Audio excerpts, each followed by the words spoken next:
నాకేం చెప్పాడు నేను అదే చెప్తాను. ఎందుకంటే ప్రజలు రక్షించబడాలా. నరకం యొక్క పరిస్థితులు ఆయన కొంతమంది చూపించాడు. అక్కడ ఇతర దేశాల్లో చాలామంది వ్యక్తులకు ఆ బుక్స్ కూడా మనం చదివాం కదా, నరకము పరలోకం అనే బుక్స్ కూడా మనం చదువుతూ వచ్చాం.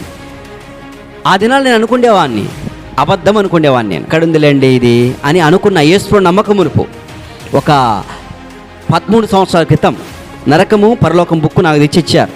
నాకు తెచ్చిస్తే నేను తీసుకొని దాన్ని అట్లా పక్కన పెట్టేసి అబద్ధము వీళ్ళు చెప్పేదంతా నిజం కాదు అని నేను అన్నాను అది నాన్న. కానీ ఆ తర్వాత దేవుడు నాతో నిజము అనేది దేవుడు మాట్లాడుతూ వచ్చాడు. దేవుడు చూపించిన నిజమైన దర్శనం ఖచ్చితంగా అందరికీ షేర్ చేయండి. నరకము నుండి అందరూ తప్పించబడాలనే దేవుని యొక్క ఆలోచన.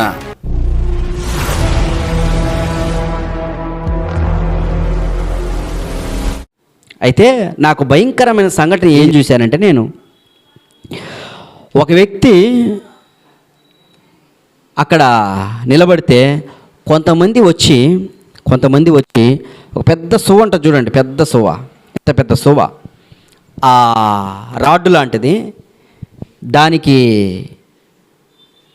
చుట్టూ గుండ్రంగా మునదేలినట్టుగా ఉన్నాయి. ఈ రాడ్డు చుట్టూ గుండ్రంగా కత్తు లాంటివి ఉన్నాయి. ఆ కత్తు లాంటివి పట్టుకొని వచ్చి కళ్ళలో పెట్టి తిప్పారు. ఈ దృశ్యానికి నాకు గుండె పగిలిపోయింది. అస్సలు నేను మనిషికి గాలేంగా కళ్ళలో పెట్టి తిప్పుతూ ఉంటే కేకలేస్తున్నాడు, అయ్యా అయ్యా అయ్యా అని కేకలేస్తున్నాడు. దేవుని దూషిస్తూ ఉన్నాడు. దేవుని దూషిస్తూ ఉన్నారు. కళ్ళలో పొడిచి తిప్పుతూ ఉంటే అసలు ఎంత దారుణం అంటే, ఇలా లోపలి తిప్పుతుంటే బయటకు వచ్చేస్తూ ఉంది. అంత దారుణమైన పరిస్థితి. ఏంటి ప్రభువా, ఏం జరిగింది, ఏంటి అంత దారుణంగా ఉంది, నేను చూడలేకపోతున్నానంటే, వాళ్ళు ఎవరో తెలుసా, అశ్లీలమైన వీడియోలు, అశ్లీలమైన బొమ్మలు, అశ్లీలమైన చెడ్డ బూతు వీడియోలు, బూతు మాటలు, బూతు యొక్క పనులు చూసిన వారు వీళ్ళు అని చెప్పాడు. నాకు గుండె పగిలిపోయింది. అయ్యో ఏంటి ప్రభా, ఇంత దారుణంగా ఉంటుందా, ఇంత దారుణమైన పరిస్థితి. ఒకరోజు 2 రోజులు కాదే, ఒకరోజు 2 రోజులు అయితే పడవచ్చు మనం బాధ. యుగాలు ఒక మనిషికి చిన్న కంట్లో చిన్న ఒక పురుగు లాంటిదో లేకపోతే నలస లాంటివి పడితేనే తీయని బతిమలాడితే పెట్టి కళ్ళలో పెట్టి తిప్పుతున్నారండి. అసలు చాలా వేదన వేసింది నాకు. అప్పుడు నేను చాలాసేపు ఇంకా ప్రార్థనలో అట్లనే ఏడుస్తూ ఉన్నా. ఇక్కడికే మరలా ఈ యొక్క సన్నిధికి, దేవుని సన్నిధికి వచ్చి మరలా ప్రార్థన చేస్తూ కన్నీరు గారుస్తూ అడుగుతూ ఉంటే నేను చాలా వేదన గుండా వెళ్ళిపోయినాను. ఈ విషయము చూసి నిజంగా నా హృదయం ద్రవించిపోయింది. కాబట్టి ప్రియమైన దేవుని ప్రజలారా, ఈరోజు నేను మీకు చెప్తున్న మాట ఏంటంటే, కన్ను ద్వారానే ప్రపంచమంతా నాశనమైపోతుంది. మత్తయి సువార్త 18:9 నీ కన్ను నిన్ను అభ్యంతరపరిచిన యెడల పెరికి పారవేయము, 2 కన్నులు కలిగి నువ్వు నరకంలో పడ్డం కంటే మంచిదంటాడు దేవుడు. నీ దేహమునకు దీపము కన్నే కానీ కన్ను తేటగా ఉంచుకొని లూకా 11:34 దేవుడు చెప్తూ ఉన్నాడు. మత్తయి సువార్త 5:28 నేను మీతో చెప్పినదేమనగా ఒక స్త్రీని మోహపు చూపు చూస్తేనే విచారం చేసినట్లు ఈ పోర్నోగ్రఫీ ద్వారా ఎంతమంది పాపం చేయట్లేదు. మార్కు సువార్త 7:22 నరహత్యములు, విచారములు, లోభములు, చెడుతనము, కృత్రిము, కామ వికారం. ఎంత ఘోరమైన చర్య అండి. మనుషులందరూ కామ వికారంలో వెళ్ళిపోతున్నారు. ఈ దినాలలో తెలుగు ప్రాంతములు, ఆంధ్రప్రదేశ్లో, భారతదేశ అనేక ప్రాంతాలు అందరూ చెడిపోతున్న తరం కనబడతా ఉంది. ఆలోచన చేసుకోండి. పాపము నుంచి విడుదల పొందుదాం.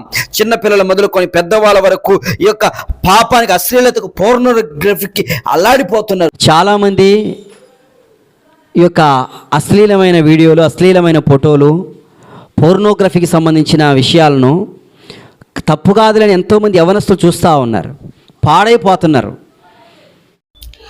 ఈ బూతు, అశ్లీలత, పోర్నోగ్రఫీ వీడియోలు చూడడంలో అమ్మాయిలు అధికంగా మారిపోతున్నారు. ముసలి వాళ్ళు కూడా తేడా లేకుండా వెళ్ళిపోతూ ఉన్నారు. యవ్వనస్తులు అదే తరంలోనికి వెళ్ళిపోతున్నారు. ఇంకా ప్రాముఖ్యంగా దేవుని నమ్మిన సేవకులు, విశ్వాసులు, క్రైస్తవులు కూడా దీనిలో మునిగిపోయి పాపంలో వెళ్ళిపోతున్నారు.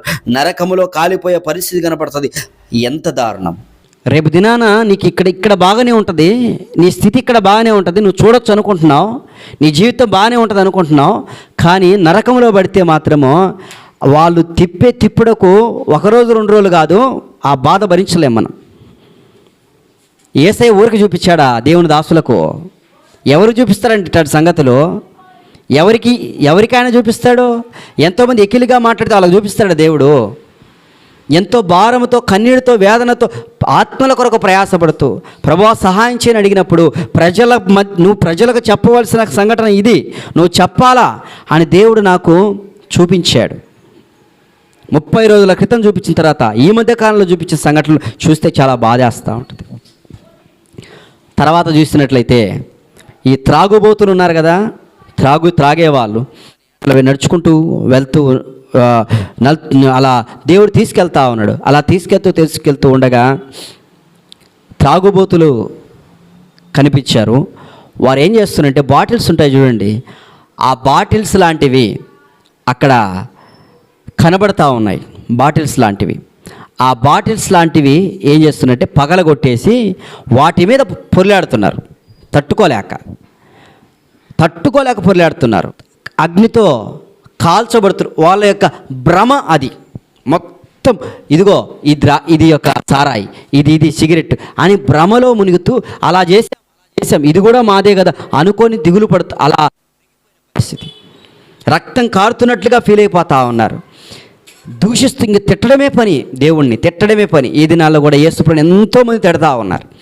యేసుప్రభుని ఎందుకు తిడతా? ఆయన ఏమన్నా తప్పు అసలు ఏమన్నా ఎవరన్నా అన్నాడా యేసయ్య? ఎవరినన్నా ఒక మాట అన్నాడా యేసయ్య?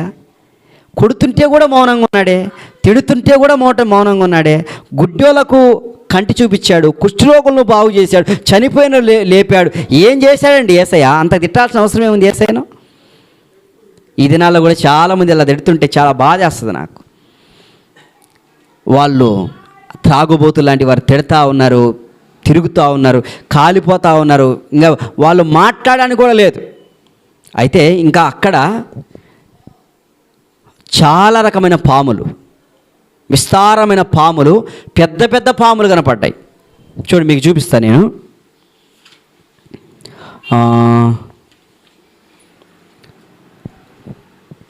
ప్రకటన గ్రంథము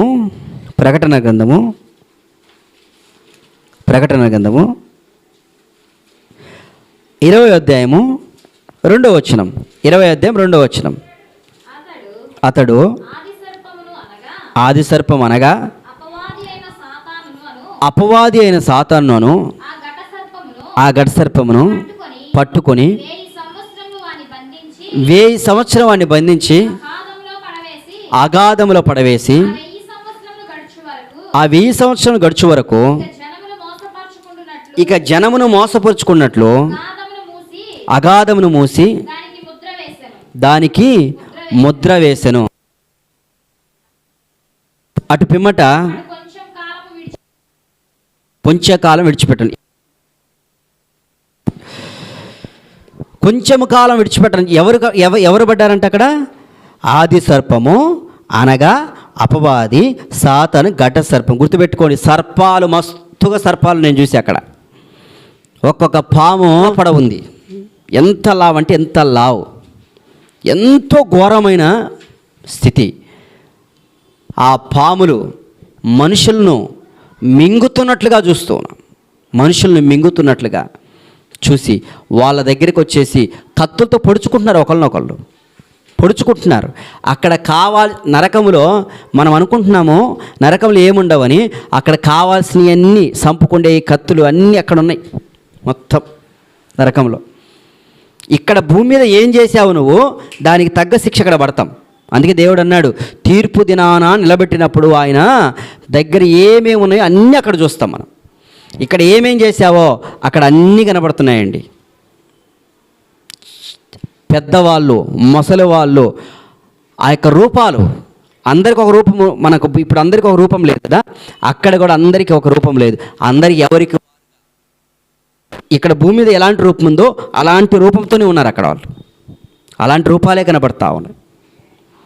త్రాగుబోతులు, దొంగలు, నరహంతకులు, వ్యభిచారులు, యేసుక్రీస్తును దూషించిన వారు ఇలాంటి కనబడుతున్నాయి. తర్వాత నేను చూసిన సంఘటన, కొన్ని విషయాలు చెబితే కొంతమంది ఏదైనా అనుకోవచ్చు, అయినా దేవుడు నాకు ఒక మాట చెప్పాడు. చూడండి, యెహెజ్కేలు గ్రంథం, యెహెజ్కేలు గ్రంథం